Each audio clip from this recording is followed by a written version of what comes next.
Hello दोस्तों, नमस्ते, राधे राधे। मैं आपकी साधना दुबे अपने यूट्यूब चैनल पे आप सभी का स्वागत करती हूँ। दोस्तों, आज बहुत ही दर्द भरा माँ और बेटी का गीत लेके आई हूँ। दोस्तों, विवाह गीत है, बहुत ही सुंदर है। आप लोग सुनिए, सुन के आनंद लीजिए। आइए देर न करते हुए वीडियो को आगे बढ़ाती हूँ। नदिया किनारे डोली रखी दे, कहरवा रे रखी दे, कहरवा रे मम्मी मिलन हम जाबै रे लालनवा रे मम्मी मिलन हम जाबै रे लालनवा। नदिया किनारे डोली रखी दे, कहरवा रे मम्मी मिलन हम जाबै रे ललनवा। अरे मम्मी मिलन हम जाबै रे ललनवा। मम्मी रोवत हुई है, अचरा भीजत हुई है। मम्मी रोवत हुई है, अचरा भीजत हुई है। पापा क जियरा कठोर रे ललनवा। अरे पापा क जियरा कठोर रे ललनवा।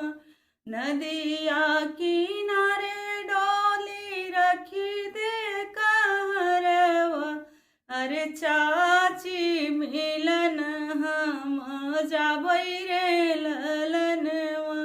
अरे चाची मिलन हम जाबै रे ललनवा।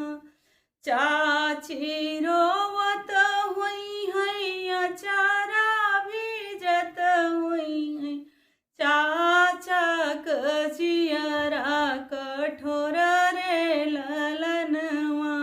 रे चाचा क जियरा कठोर रे ललनवा।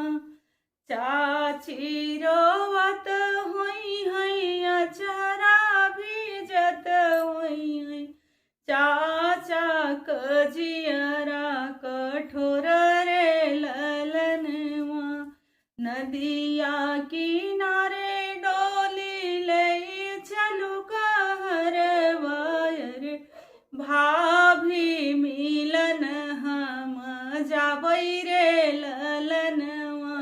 रे भाभी मिलन हम जाबै रे ललनवा।